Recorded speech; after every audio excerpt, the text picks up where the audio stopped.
বেলালের একজন মনিব ছিল, মালিক ছিল, তার নাম হলো উমাইয়া। বলেন কি নাম? উমাইয়া। ডাক দিয়ে বলেন, বেলাল তুমি আমার খাবা, আমার পড়বা, আমার গুণকীর্তন করবা, আমার দাসত্ব করবা। বেলাল উত্তরে বললেন, হুকুমদাতা তুমি নয়, আইনদাতা তুমি নয়, বিধানদাতা তুমি নয়, যিনি আসমান জমিন পাহাড় পর্বত নদী নালা তরুলতা বৃক্ষলতা এত সুন্দর করে সৃষ্টি করেছেন, তিনি হলেন আমার আল্লাহ। উদ্দেশ্য আছে না নাই? জিন ইনসানকে সৃষ্টি করার পিছনে উদ্দেশ্য হলো, আল্লাহ বললেন বিসমিল্লাহির রহমানির রহিম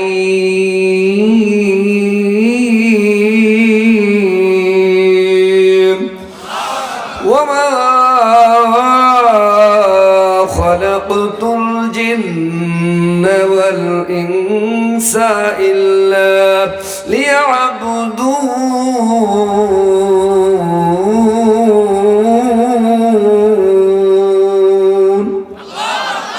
আল্লাহ বললেন জিন এবং ইনসানকে সৃষ্টি করার পিছনে কারণ হলো, এই জিন ইনসান আমার দাসত্ব করবে, আমার গোলামি করবে, আমার হুকুম মানবে, আর কারো হুকুম মানবে, দাসত্ব করবে, গোলামি করবে না। বেলাল যখন এমন সিদ্ধান্তের কথা জানাই দিল, তার যিনি মনিব মালিক উমাইয়া, বলেন তো তার কি মাথা ঠিক আছে? মাথা গরম, হাতে লাঠি, বেলালকে আঘাত করতে আরম্ভ করলেন। মুফাসসিরগণ বললেন, মারতে মারতে বেলালের শরীর থেকে রক্তগুলো টস টস করে জমিনে পড়তে লাগলো। উমাইয়া ডাক দিয়ে বলেন, বেলাল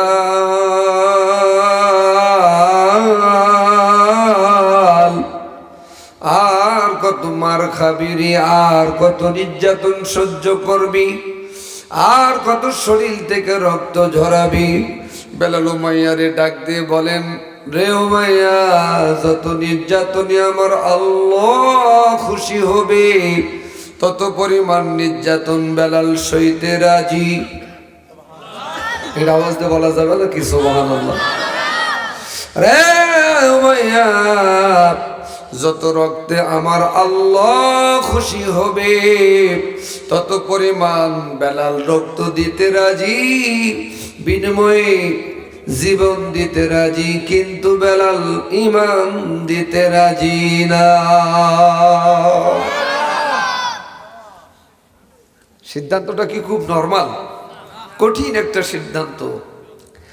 উমাইয়া চিন্তা করলেন যে না, এই দিয়ে আমার দ্বারা এককভাবে সম্ভব। দেখবেন দলীয় নেতা কর্মীরা আর এক দলের উপরে যখন নির্যাতন করে, এককভাবে যখন পারে না, তখন সরকারের সহযোগিতা নেই, মানে প্রশাসনের সহযোগিতা নেই, আছে না? এই সহযোগিতা তো আজকের না, আজ থেকে ১৫০০ বছর পূর্বের। উমাইয়া ডাক দিয়ে বলেন, আবু জেহেল সরকার প্রধান রে বন্ধু,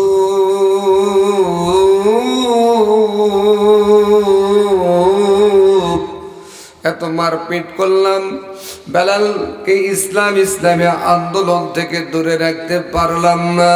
আবু জেহেল সরকার প্রধান বলেন, বন্ধু তুমি পারবা না রে, আমার দুইজন মাস্তান আছে। দেখবেন কিছু নেতা আছে, নেতা ভদ্র, কিন্তু নেতার চেলার গরম দেখলে থাকা যায় না, তার মানে ওই কি হলো রে। এবার জন্য ডাক দিলেন, বলছেন তুমি পারবা না, আমার দুইজন মাস্তান আছে, এই দুইজন মাস্তানের নাম হলো উতবা আর শাইবা। বলেন দেখি নাম কি? উতবা আর শাইবারে নিয়ে আসলেন। বেলাল রাজপথের লড়াকু সৈনিক, রাজপথেই উতবা শাইবা ধরলেন, মারপিট আরম্ভ করলেন। মারতে মারতে শরীর থেকে চামড়াগুলো উঠাইতে লাগলো। উতবা শাইবা মার বন্ধ করে দিয়া বলেন, বেলাল তোমারে আমরা আঘাত করি, আমাদের কলিজায় আঘাত লাগে রে, এখনো সময় আছে, আমাদের হাতে জীবন দিবা না, আল্লাহ আর তার নবী মুহাম্মদ রে ভুলে যাবা? বেলাল ডাক দিয়ে বলেন, রে উতবা রে শাইবা, বেলাল জীবন দিবে, প্রয়োজন বোধে শহীদ হয়ে যাবে, বিনিময়ে আল্লাহ আর তার নবীকে ভুলে যাবে না। সব ভুলিব কিন্তু তোমায় ভুলতে পারি না। বলেন না, সব ভুলিব কিন্তু তোমায় ভুলতে পারি না, সব ভুলিব কিন্তু তোমায় ভুলতে পারি না। ভুলিনি ভুলবো না, ভুলতে পারি না, ভুলিনি ভুলবো না, ভুলতে পারি না। সব ভুলিব কিন্তু তোমায় ভুলতে পারি না, সব ভুলিব কিন্তু তোমায় ভুলতে পারি না। আমার সোনার মদিনা, আমার প্রাণের মদিনা, সব ভুলিব কিন্তু তোমায় ভুলতে পারি না। সব কিছু ভুলে যাব কিন্তু আমার মদিনাওয়ালাকে, আমার আল্লাহকে ভুলে যাব? জোরে বলেন। যদি ভুলে যাই ইমান থাকবে? আমরা ইমান নিয়ে বাঁচতে চাই, ইমান নিয়ে কবর পর্যন্ত যেতে চাই। কথা বলেন ঠিক কিনা? সম্মানিত ভাইয়েরা, এমন সিদ্ধান্তের কথা যখন জানাই দিলেন, আবু জেহেল শুনতে পেয়ে, রাষ্ট্রের প্রাইম মিনিস্টার, প্রধানমন্ত্রী শুনতে পেয়ে বলছেন, এত ছোট শাস্তির সম্মুখীন করে ইসলামী আন্দোলন থেকে বেলালদের দূরে রাখা যাবে না, তাহলে লিডার বলুন কি করতে হবে। লিডার বললেন, উত্তপ্ত বালিকা রাশির উপর, গরম বালির উপর বেলাল রে চিৎ করে উপর করে শুয়াই দাও রে। চিৎ করে উপর করে যখন শুয়াই দেওয়া হলো,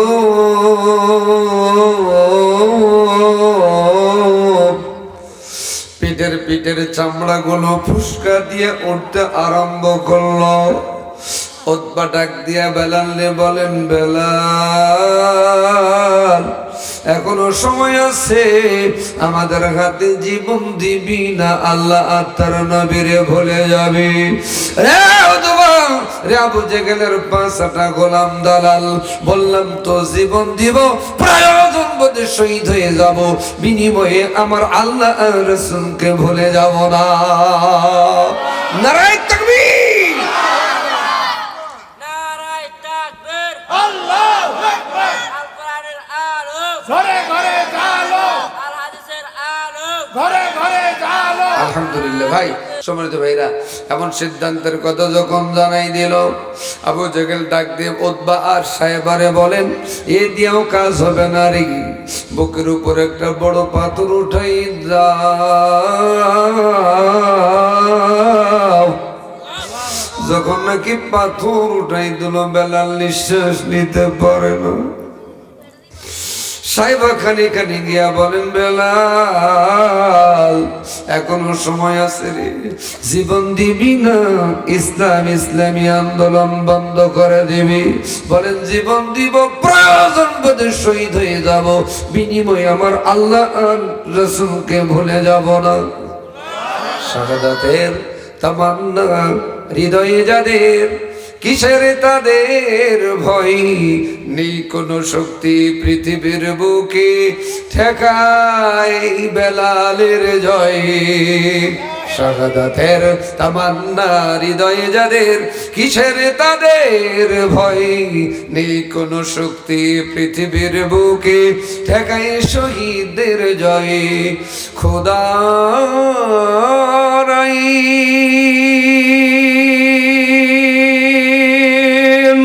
কায়েম হবে যারা সংগঠিত হয়, আসবে দেশে আলেমদের দ্বারাই, আসবে দেশে শহীদদের দ্বারাই ইসলামের বিজয়, ইসলামের বিজয়।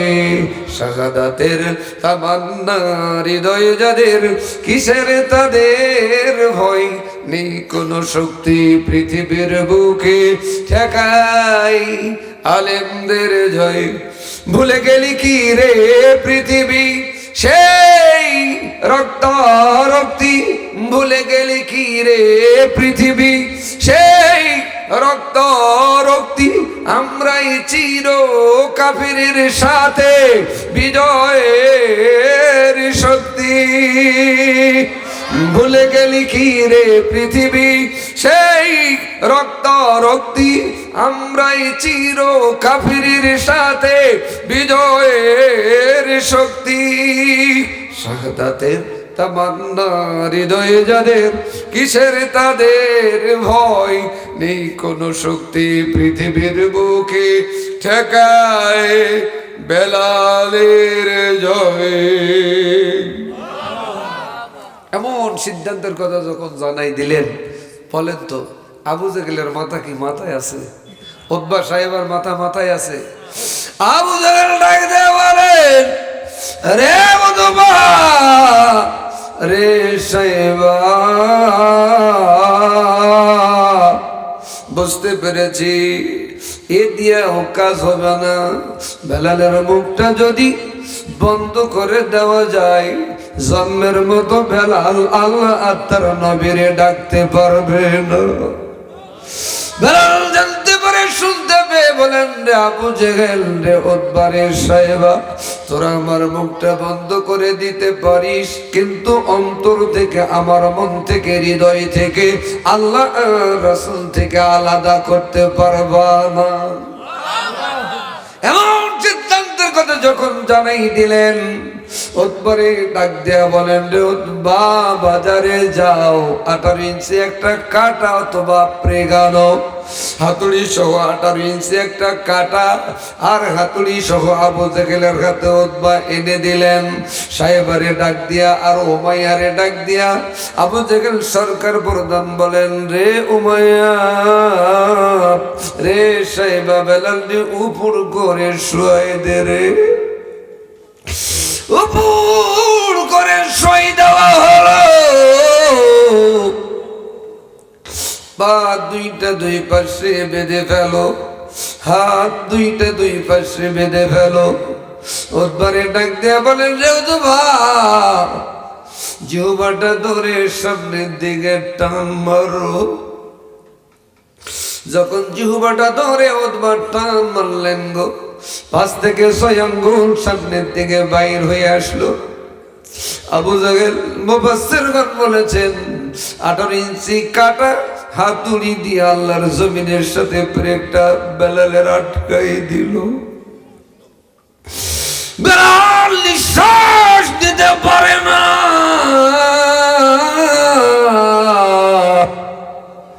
কখন যেন বেলাল দুনিয়ার থেকে বিদায় নিয়ে চলে যায়।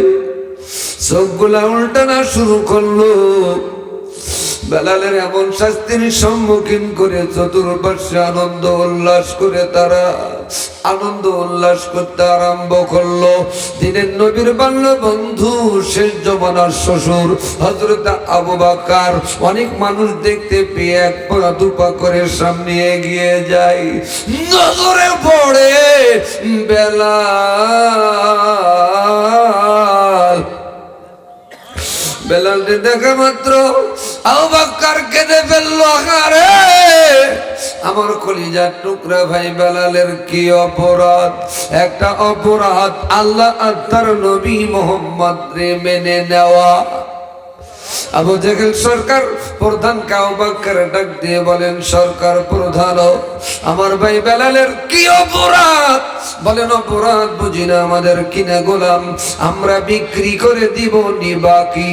কত টাকা? 10,000 কম হবে না? 10,000 টাকা দিয়া ক্রয় করলেন। বলেন না মারহাবা। আবু জেহেল সরকার হাতে টাকা পাবার পরত বারে বলতেছেন, বাজারে যাও মিষ্টি আনো।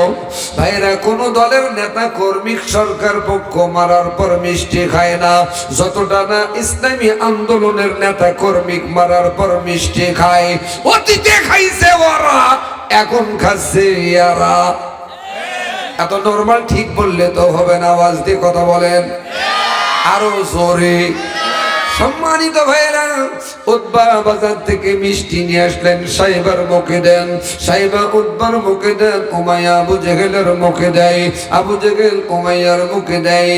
এই মিষ্টি খায় আবু জেহেল বলতেছেন, মরা বেলালটারে নিয়ে আবু বকরের ইসলামের কি লাভ হবে? এমন দৃশ্য দেখতে পেয়ে আবু বকর সিজদায় পড়ে গিয়ে আল্লাহরে ডাক দিয়ে বলেন,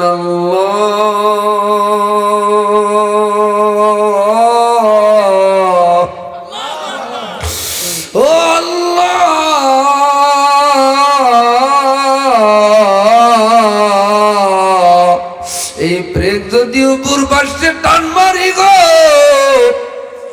আমার ভাই বেলালের জিহ্বা ছিঁড়ে যেতে পারে, আর জিহ্বা যদি ছিঁড়ে যায় আমার ভাই বেলাল তোমাকে আর তোমার নবীকে ডাকতে পারবে না। আবু বকর সিজদা থেকে মাথা উঠালেন, বিসমিল্লাহির রহমানির রহিম, বিসমিল্লাহ বলে অপুর পাশে ব্রেকটা টান মারলেন। বেলালের জিহ্বার কিছু অংশ ছিঁড়ে গেল। ভাইরা আমার বেলাল জ্ঞান হারালো। কোলে পিঠে করে নিয়ে আবু বকরের বাড়িতে চলে গেল। রাত্রের বেলায় এই মেসেজ নবীর কানে পৌঁছাই গেল। নবীজি বিলম্ব করলেন না, লেট করলেন না। গভীর রাত্রিতে আবু বকরের বাড়িতে নবীজি এসে দরজায় লক করলো। দরজায় লক করা মাত্র দরজা খুলে দিল। আবু বকর দেখা মাত্র শ্বশুর জামাইয়ের ভিতরে সালাম আদান প্রদান হয়। আবু বকর কেঁদে কেঁদে বলেন, ইয়া রাসূলুল্লাহ,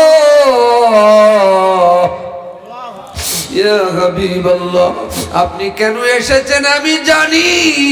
আপনার নবুয়তি চোখ দিয়া যদি একটা নজর আমার কলিজার টুকরা বেলাল রে দেখেন, আপনি ঠিক থাকতে পারবেন না।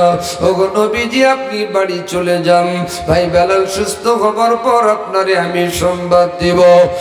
নবীজি ডাক দিয়ে বলেন, আবু বকর রে, যে বেলাল কোরআনের জন্য আল্লাহ আর তার নবীর জন্য সরকারের সাথে একা মোকাবিলা করলো, জীবন বাজি রেখে শহীদ হবার তামান্না কামনা করলো, ওই বেলাল রে একটা নজর না দেখা পর্যন্ত থেকে নবী পা উঠাবে না। আবু বকর নিয়ে গেলেন বেলালকে দেখার জন্য। দূর থেকে একটা নজর দেখা মাত্র নবীজি কেঁদে ফেললেন। আরে মানুষে মানুষের উপরে এমন আঘাত করতে পারে, এমন কোন জায়গা নাই যে জায়গাতে কাফেরেরা বেলালের শরীরে আঘাত করে নাই। নবীজি বাবারা মাগারা সন্তানের মতো কান্না শুরু করলেন, আর আল্লাহরে ডাক দিয়ে বলেন, আল্লাহ, আমার ভাই বেলালকে তুমি সুস্থ করে দাও। এক পা দুপা করে সামনে এগিয়ে গিয়ে বেলালের শিউরে বসলেন। পবিত্র মুখ দিয়া ঠোঁট দিয়া মুফাসসিরগণ বললেন, বেলালের কপালে নবীজি একটা চুমু দিল রে। একটা চুমু দিবার সাথে সাথে বেলাল জ্ঞান ফিরে পেয়ে আবু বকরকে ডাক দিয়ে বলেন, ভাই আবু বকর, কে গো আমার কপালে চুমু দিল রে? ওই আল্লাহ নামের কসম করে বলি, একটা চুমু দিবার সাথে সাথে আমার শরীরে কোনো ব্যথা নাই। সম্মানিত ভাইয়েরা, বাপজিরা আমার, আবু বকর ডাক দিয়ে বলেন, ভাই বেলাল, তোমার কপালে আখিরি জমানার নবী যার সুপারিশ ছাড়া আমরা কেউ জান্নাতে যাব না, ওই নবীজি কপালে চুমু দিয়েছে। এত নির্যাতন, এত জুলুম, নিষ্ঠুর রোলার চলার পরেও বেলাল যদি ইসলামী আন্দোলন বন্ধ না করে, আজ বেলাল নাই, বেলালের অনুসারী উত্তরসূরি আমরা। এরকম ঈমান আনতে গিয়ে জেল, জুলুম, জরিমানা, মামলা, হামলা, এমনকি ফাঁসির মঞ্চ হতে পারে। এরপরেও বিন্দু পরিমাণ ইসলামী আন্দোলন থেকে দূরে যাব না। কারা একটু হাত তোলেন, সবাই তোলেন। আল্লাহ হাতগুলাকে বেলালের মতো ইমানদার হিসেবে কবুল করুন। জোরে বলেন আমিন। আসুন, ইমান আনার পরে ইমানদারেরা আর একটা কাজ করবে, ও আমিলুস সলিহাত। সলিহাত শব্দের শাব্দিক অর্থ হলো ভালো কাজ, নেক কাজ। আচ্ছা, মাহফিল করা ভালো না খারাপ? কোরআন তেলাওয়াত করা, জোরে কোন, হজ করা, যাকাত দেওয়া, ওসর দেওয়া, বউ তালাক দেওয়া, অর্থাৎ ভালো আর মন্দ বিচার করার যোগ্যতা, ক্ষমতা কিন্তু মানুষের আছে না নাই? সুতরাং যেটা খারাপ তা থেকে ইমানদারেরা বিরত থাকবে, যেটা ভালো সেটা কাজ করবে। এই দুটি কাজ করতে গিয়ে আপনার আমার উপরে পরীক্ষা আসবে। এর চেয়েও বড় একটা ঘটনা আমার মনে পড়লো, যদি আপনারা অনুমতি দেন ঘন্টাখানেক লাগতে পারে এই ঘটনাটা বলতে। বলবো? আচ্ছা, আপনাদেরকে বলতে চাই, মিশর নামে একটা দেশ আছে। এই দেশটার নাম কারা কারা জানেন? সবাই জানেন, হাত তোলার দরকার নেই। অন্যতম, অনেক নবীর জন্ম